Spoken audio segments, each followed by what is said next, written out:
Love the implants. Where's my intro music, please? Please, I need the intro music, please. Please. Hello. Welcome to another episode of A Little Lavender. With Fucking my, A. with my friend Kevin Sucre, who has new hair implants. We will get to that later. First, we must go inward.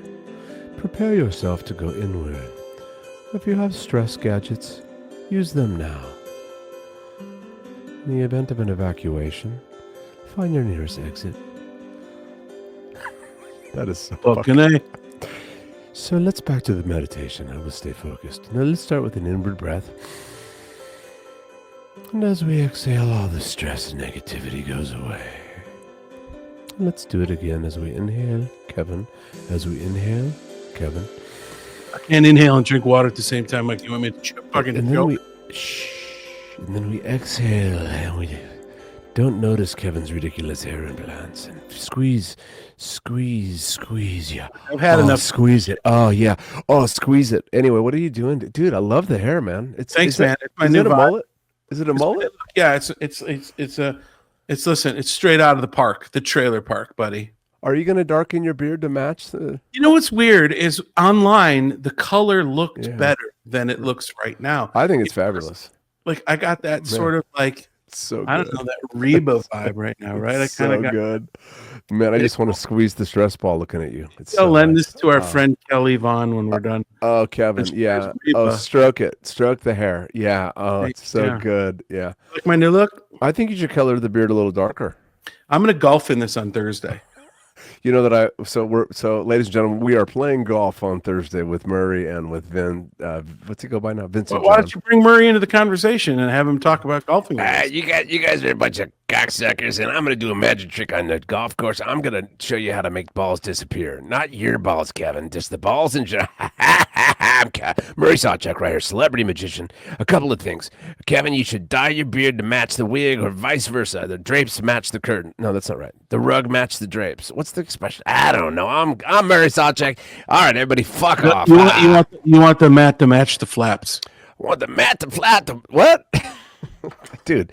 The mat to match the flaps. That's what it's called. I thought it was the drape. Do the drapes match the does the carpet match do the drapes match the carpet?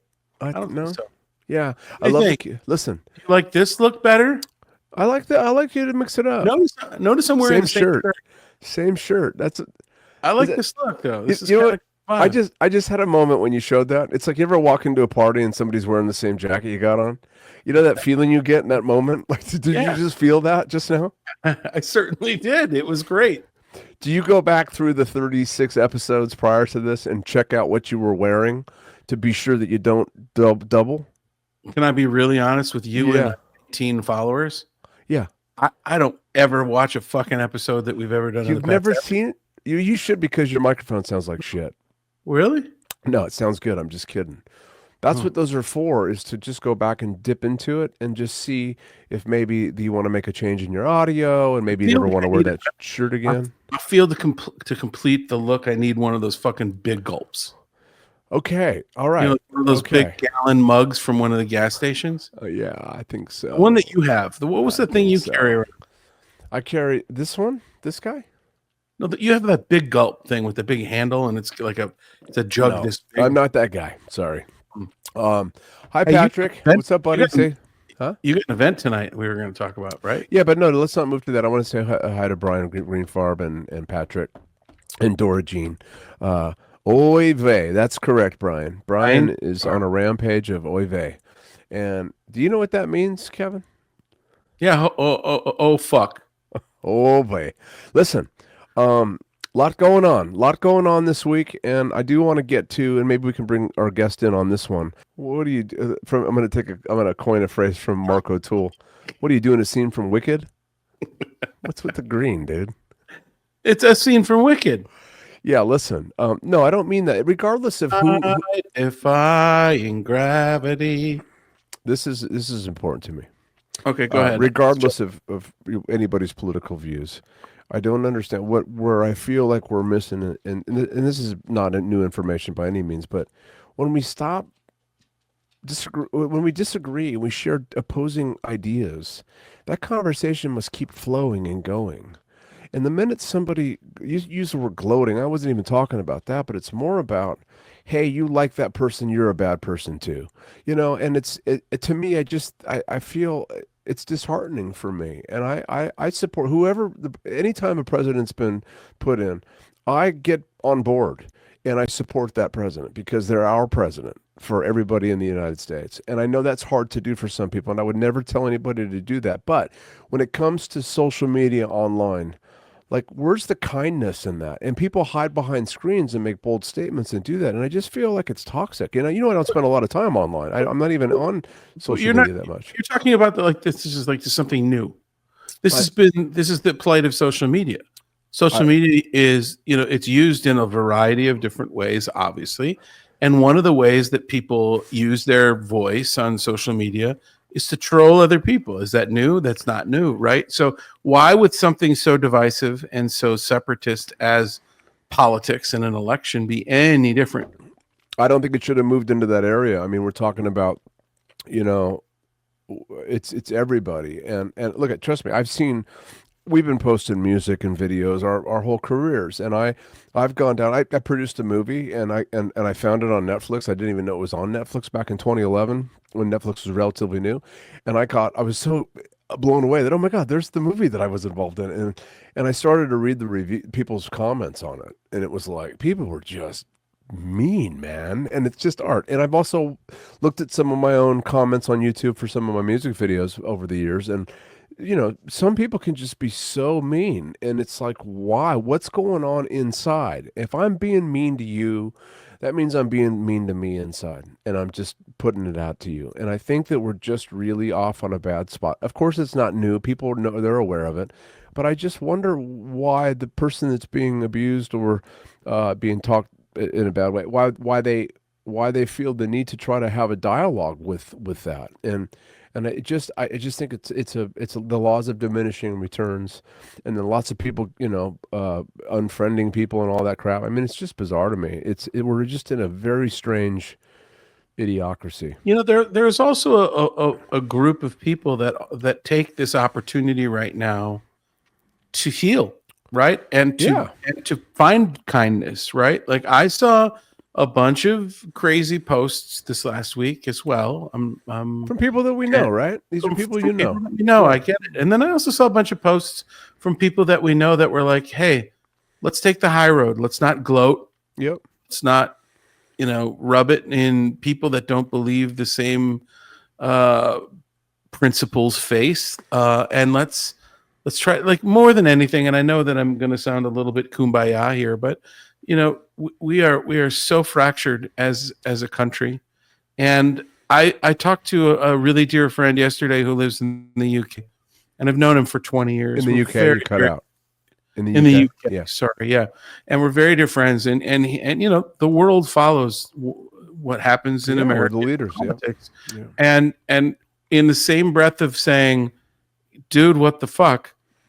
He also said, you also know that we don't really, there's a lot of people outside of America that really doesn't understand how right you guys believe you are all the time about everything that you all do.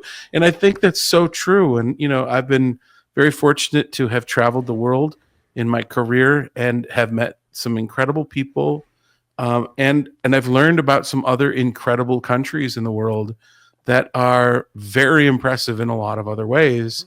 And it makes you kind of take some certain thoughts in place about what we have here in America. Of course, democracy and the heart and the ideals that America was founded upon are beautiful. Being an American is amazing, right? But I think we've gotten so far away from what our founding fathers wanted, to have the checks and balances and to have bipartisan collaboration. Oh, we're going to do this. We're going to fuck with me now when I'm getting deep. Okay. Hey, you do that to me all the time. Have fun, buddy. No, you're right. I agree with you, but America's still, I mean, you can start a business, small business, and you can build it. You can go out and work hard, and you can get ahead. And if I'm struggling, Mr. Portnoy, if I'm struggling with the current circumstances, it's really easy for me to blame government and blame whoever the president is. And honestly, the president doesn't flip a switch and the economy's good or the economy's bad. There are residuals, there are cause and effects that are so much more complex than the average person knows, and they're so And quick. quite honestly, when a new administration comes in, they're riding on the coattails of what the previous administration, For a couple of years, for sure. and then one administration takes the credit for Yeah. what somebody else has set up. So, And that goes hey, both ways. a funny guy that I knew, a comedian, once said, "Hey, it's all smoke and mirrors." Smoke and mirrors, outrunning fear. Oh dear, Yeah. look at the time. We got a good show today, dude. Do we? No, it hasn't. When's that going to start? I think when we get off of our little preachy boxes. We're not preaching. Am I doing a TED Talk? Are you doing a TED Talk? Oh yeah. Oh yeah. Squeeze it. Yeah. So what? Why do we have a good show today, Kevin? Because we have one of my favorite Las Vegas entertainers on the show today. She is definitely one of the top, and I've always been fascinated by her for several different reasons. And we'll talk after you show the promo because I think you nailed one of the songs that I love when she does, and I've seen her do it before, and I'm a huge fan of the particular artist that she's covering in that video. Before we bring her on, though, I got to ask you, how are you doing, my friend? Wow, thanks for checking in with me. I appreciate that. I've had 2 nights of horrible sleep, so bad that 2 nights ago, I think I went to bed around 9. I woke up at about 1, and I was done. I was up the whole day, and I doze off now and then, throughout the day. And then last night, same sort of thing. I went to sleep. I went and saw a movie last night. I went and saw that new Conclave movie. You made it last. Did you sleep at the movie? I slept horribly, and I went with our dear friend Sam Novak, and he had to wake me up like 5 or 6 times. He actually said at the end, Because you're snoring. there were some people behind me that were getting a little aggravated because I was. Because you snore. Yeah. I should know better because I didn't sleep well the night before to go to a movie at 8:00, and When you're well rested, you fall asleep to the movies. The only movie that I think has been noted that Kevin Sucre has not fallen asleep was the Tears for Fears movie because you were so in it. But yeah, you can't snore in a movie theater, man. And you had your first idea was to go on Sunday at 1:30. I supported you in that because I figured, it's okay. But so yeah, man, sleep is so important, and we've been struggling here too. The night before, Joel A. So we Melvin Harvey, the Cocker Spaniel. He's having some digestive issues because he stopped eating his Grandma Lucy's that he's been on for 8 years. So we started making chicken and rice and carrots and some sweet potato for him. And guess what? We got a little lazy and we were buying the unseasoned rotisserie chickens. And I found out today that not only are you supposed to take the skin off, but when you do rotisserie, it holds all that fat, all those oils in there. You're supposed to rinse the meat off for dogs. So today we bought a chicken breast and we boiled them, super clean and simple. But the little baby boy's been waking us up. What happens is you're sleeping, it's 3 a.m, you hear, and you kind of stay asleep, and then a little longer, he goes a little louder, and the poor little guy is outside just dripping poo all over the back, the rocks out there. And so 2 nights in a row. Last night was I stayed up for Joe and I just dealt with it, man. And I got to tell you, I don't know how you do it consistently. You have some insomnia going on. You don't sleep for long periods of time, and I would love for you. My hope for you is that you figure that out because sleep is one of the greatest things on the planet. And it's just, man, you deserve better than that, Kevin. I wish you would love yourself more. If any of our 12 listeners has access to propofol, I'm all open for that. Dude, are you going to get the colonoscopy? Did you make the appointment today? I made an appointment January 6th, not for the colonoscopy, but the first appointment prior. I had one. I'm 4 years late, and I'm praying that everything's okay. You're going to be fine. And dude, the drugs, man, that propofol is the best sleep I have ever experienced. Even in my drug days, when I would fall out for 2 days, after being up for 6-7 days, but there's nothing like that propofol. I understand Michael Jackson's situation. I would have stayed there too. So anyway, moving right along. Okay, so go for it. Along. We have an incredible guest today, celebrated jazz vocalist and 2023 Lifetime Achievement Award recipient, The one and only Rita Lim joins us today in our 37th episode. Rita is a distinguished pop jazz vocalist who was born in Los Angeles and currently is based in Las Vegas, has captivated audiences around the country with her exceptional talent and dynamic performances. In 2023, she was honored with the Lifetime Achievement Award for Jazz by the International Press Association, a testament to her significant contributions to the music industry. With a career spanning numerous years, Rita has collaborated with some of the foremost bands and world-class musicians, earning a reputation as a versatile and captivating performer. Her musical tribute shows, including the acclaimed Sweetest Taboo, a musical tribute to Sade, and Reflections of the Carpenters, have consistently sold out at incredible venues in Las Vegas. Before we bring her into the room, let's check out some of this incredible video.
Ladies and gentlemen, Rita Lim. Hi, Kevin. Hi, Michael. Hi, Rita. Wow. Let me just say before we welcome you officially to the show, such class, such style. Your voice is beautiful, but to have a voice match so well with an artist, especially the Sade stuff, it gives me goosebumps listening to you do that. Welcome to A Little Lavender. Thank you so much, you guys. I always been wanted to be on your guys' shows. I'm a fan of your show. First of all, I watch many episodes, and I was like, this is so fun. When are they going to invite me? So finally, my dream came true. I've been talking about Rita from the third episode, and Kevin, you were like, "Yeah, no, let's wait, let's build a little more audience for Rita." And Here we go. no, it wasn't. It was actually kind of a strategy, and by design, we wanted to get it going a little bit. And I see. so I am such a huge Sade fan, and I have always wondered where's the Sade tribute act? Because there was a period in my life. So as a guitar player, like it is the best music It is. to jam along to as a guitar player because there's so much space in the music, which It's is so part of the true. magic. Yeah, and the Correct. Yes. groove, and so I It love that you're allows you to be doing that. creative. You're right, Michael. Yeah. Yeah, and it's great Sure. practice for a guy who gets practicing sitting in with people because you can. And I can do it over and over and over again for hours and days on end, that same music. So I thank you for How agree. many bringing times it a to the day can you do forefront. it, I'm sorry? Michael? You were How just mu- saying you could do it over and over again. no. These days at 54, I'm good for one, and I'm about 7 minutes now. Oh, what are we talking about? The guitar? Neil Portnoy, love me some Rita Lim. Who Love me doesn't? some In Las Rita. Vegas. Rita, a huge day today. We talked about this earlier before we went live. And I just love how the timing worked out perfectly with A Little Lavender. I saw you post this on your social media platforms. And we also wanted to help promote your new album. It just officially dropped today, or it's dropping soon, but YouTube snuck it out. Um, Is that the deal? Yeah, it's actually dropped today. I actually forgot to set the official release date, but I was supposed to have an album release, a concert at VIX, by in December 12th. But that's gonna be where vinyl and CDs available. But today is I thought it was gonna be in a few days, but apparently they released it out already today, and it's fine. So I just decided to share with friends who would like to check it out on YouTube first. But I think Spotify and Apple Music should be available in the upcoming days. Yeah. Right That's on. exciting. Saturday. Yeah. Tell us about the project. How long have you been working on it? And is there like a theme that you're following, or is it just songs that have inspired you to be Yes, well, this album is very, very special to me. You know, Kevin, Michael, I released my first album about 14 to 15 years ago, and that first album was the reason why I become connected with a lot of friends that we have here in town through the years. But when I released my first album, I felt quite lonely because at that time I wasn't known as I am today. You know, so then it's just like you're going through this journey alone. And then this is 14, 15 years later, this album, it took me about 2 years to finish this record. But and while making this album, I'm with Dave Siegel Ready, my better half. And so this is a collective of songs that I truly, truly love. Each and every songs in that album have a special meaning to me. So I tend to choose songs to put in my album carefully, especially I am good at singing other people's songs. I interpret the lyrics of others, and since I don't have the skill of writing my own music, so I have to choose my material very carefully. And this album is really every song speak a lot to me. I tend to pick songs that sometimes we forgot about it already, like Mm. "Turn Back the Clock." It was I a gotta tell you something about Turn Back the Clock. You know, I don't yeah, mean to yeah, interrupt yeah. you, but that That song is yeah. really, really moved me. And I told you that as soon Thank as you I so heard it. much. Thank you so very It's such a much. great interpretation of that song. Thank And you when so I much. was hanging out with you and Dave at the Dennis Bono Yes, show a couple of weeks ago, yes. Dave pulled me, we were talking about the music you guys are working on. And he Mm. said, you know what? I don't know if, and many people know how creatively involved Rita is. He was Aw. Rita came up with the clock sound and wanted specific production elements and all that. And it's really cool to hear that you have that sort of instinct and connection to the songs that you're recording. I It really is, love you that know. track. What Aw. artists what artists are you covering on the album? This album, I actually cover everything from actually, I'm gonna do it briefly. So, the first opening track is called "Baby I'm Yours." This one is 1960s hits, but a lot of people forgot about it. And then Dave helped me put a little bit more reggaeton, make it very current. So then I just want to. I think my job as the three of us are from the same generation. I think both Kevin, Michael, you, and me, and I feel like it's our responsibility now to kind of carry our Generation X American songbook for the generations to come. I feel that responsibility. So Baby I'm Yours is a little bit older, but I want to update it. The second song on the album is Fallen. It was by Lauren Wood, who I admired, a great singer-songwriter that sang backup for Michael McDonald as well. I tend to love a Mm. lot of artists that not so big out in the mainstream, but really, really cool. And she wrote Fallen. The second song is Fallen, which is from the movie Pretty Woman. The third song Mm. is what is the third song? I forgot. Anyway, so Turn Back the Clock is Johnny Hates Jazz, is one of the song of a UK group that I love. So It's this a great album group. covers songs from Michael Franks, who's my favorite songwriter as well. I love his lyrics. I love his chord changes and his jazz music.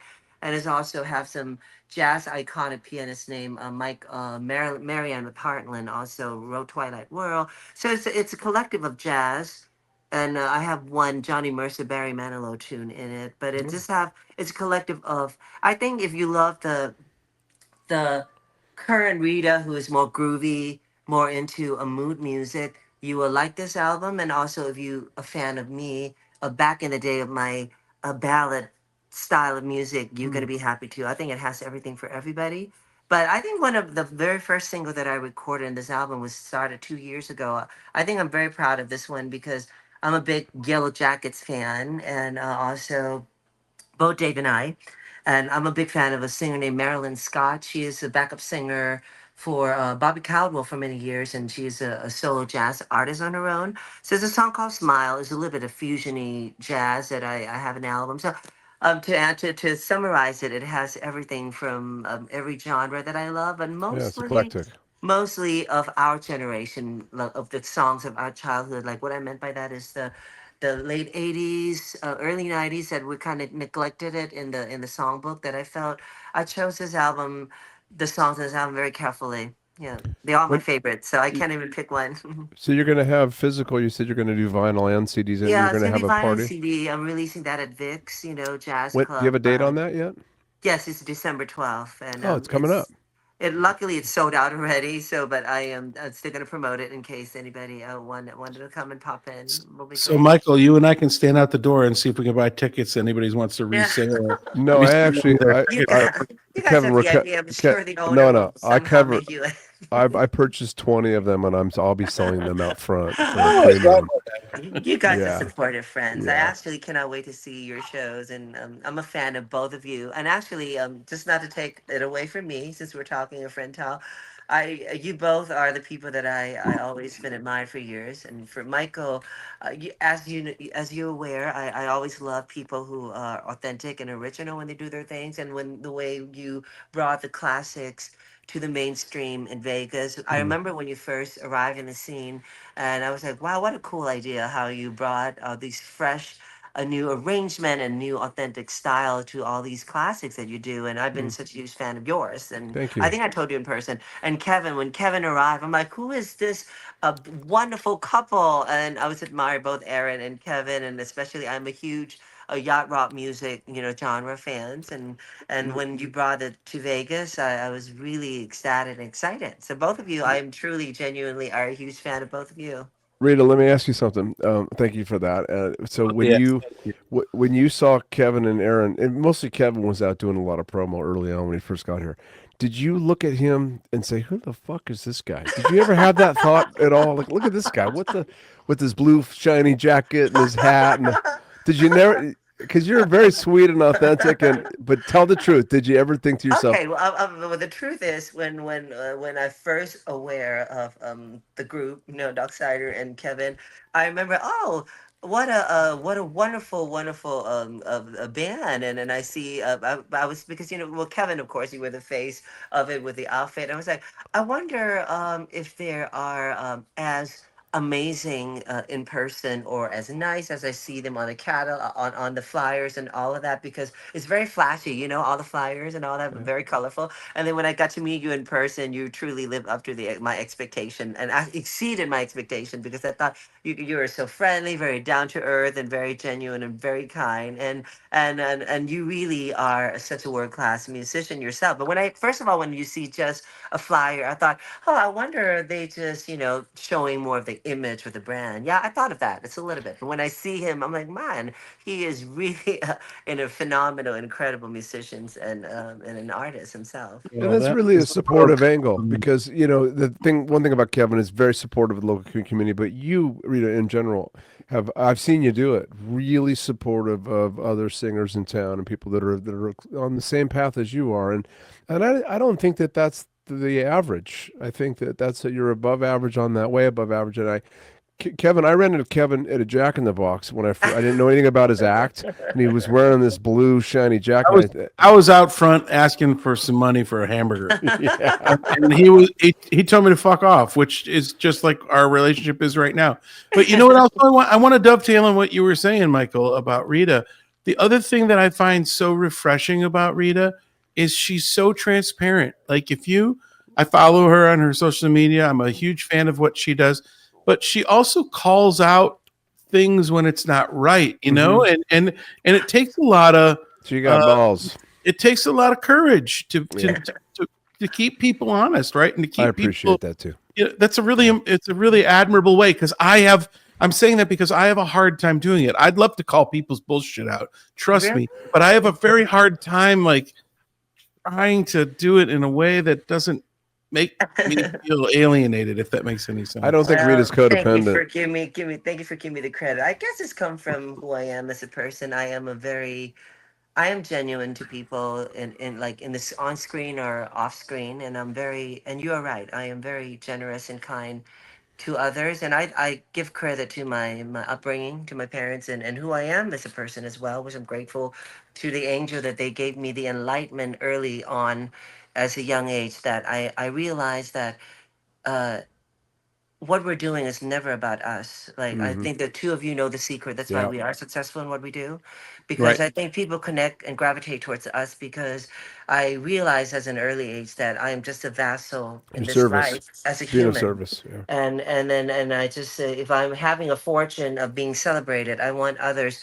to feel celebrated and feel the same way that I felt. How And did that and how did so that translate in your early family life? Do you have a big family? How many siblings? I came from, of course, and I was born in a Buddhist culture from my parents, so we were really heavily um, believe in gratitude Yeah. and the sense of being down to earth, being Hmm. humble, and all of that. But I'm also very real. Like I used to be a pushover. I'm nice, but then I think later on it just from build it in that sometimes when you're nice, people think you're weak, and then they decided to walk all over you. And as I get a little bit older, I decided that I would like to when people step on me or cross me in a way, especially when I am been nothing but kind to them, Hmm. I don't disrespect them, but I set the record You let straight them know. You let politely. them know. Yeah. Yep. Mhm. So if there's a spider in the room, do you take it outside or do you kill it? Being a Buddhist. If I can find a way to save them, I did, and Yeah. I would put it in a bag, and I would try to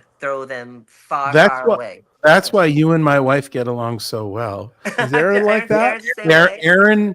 Aaron, I don't know. I don't know if I'm breaking news here, but Aaron loves spiders. I mean, it's one of her I'm number one afraid of loves. spiders. I'm terrified, She's but got little I don't stuffed like to animals. kill things. I am too, but like I learned very early on in our 22 years, 23 years together, like I was the guy that went with a paper towel and got rid of a spider and threw it out. But It didn't she's, have anything to do with if it was a spider. It could have been a grasshopper. I was making I a love point Erin, by about. the way. Your wife is so kind, and I love your wife too. Both of your wives Yeah. are the two beautiful She's the ladies that I same. adore.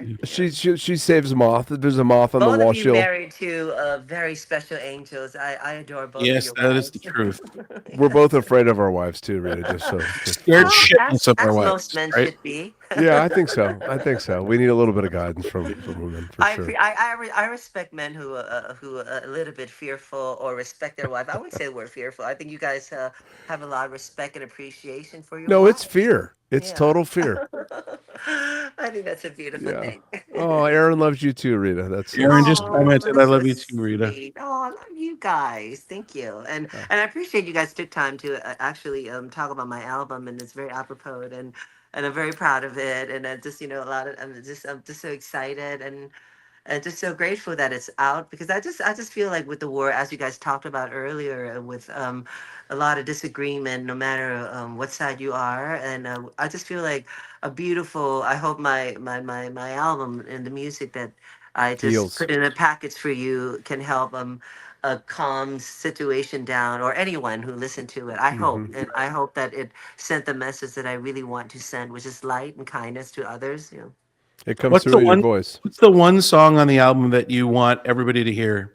If they, a lot of people skip through songs, and like if you had to say one song, this is the one I want people to hear. Oh God. This is one of the very first album that it's hard for me. I think I'm tied between Raining. Wow, She's great. dude, that was a brutal one.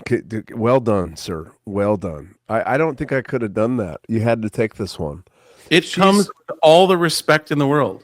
So this album, like so a lot of times, I'm interested in people's music and whatnot, like your stuff. Like, yeah, I'll check it out. But like, I I don't really even want check to. it out. I love how you told me, I, "Oh, I went on my page and shared your thing." I There's was no mistaken. I sharing. shared your music video. I was mistaken. You're right. I didn't share the Tears for Fears yet. But going back to Rita, You don't celebrate my work ever, I and I am okay with that. I did don't I need. celebrate? Did I share your music video? Yes, I did. You Yes, I didn't. did. 100% the James Bond thing. Bullshit. Let's It's talk online. about Rita. First Okay, of go all, back to Rita. I'm getting in the car in just a little bit, and I am going to put on the new album, and I'm going to listen to it. You're gonna I listen think to I'm it. about a 35-minute drive, so I'm going to listen to as much as I can in 35 there, and whatever I don't hear, I'm going to listen to on the way back. Kevin. And I'm excited. I love our community. I I- really love this musical community that creates art for us to consume. Do you see the way Rita is connected passionately to this album? I want to listen to it. It makes me want to listen to it. When you do it, it's like you're shoving it down people's throat, and that's the difference. You call me and bust my balls about it. I didn't share your video. I did share your James Bond song. You're right. I did fail to share. I did see the Tears for Fears, and I didn't share it. If your feelings were hurt in that, then talk about feelings are that. hurt. They're not. No, they're not hurt. What my feelings are weird because when you bullshit and you say I fucking shared something, I and then didn't I bullshit. go look to see if you did, and I know that I didn't, and do you- it's like why would you tell me Hold that? on. What you know my character? You think I'm going to lie to you about? I really was mistaking it with the James Bond video. I thought I shared it. I watched it. And I thought I shared it. I So did. easy to say. Let It's me so- ask you this: what do you what kind of feelings come over you when I if I fall short in something with you or anybody falls short around you about something? What comes up for you? What do you mean? Like what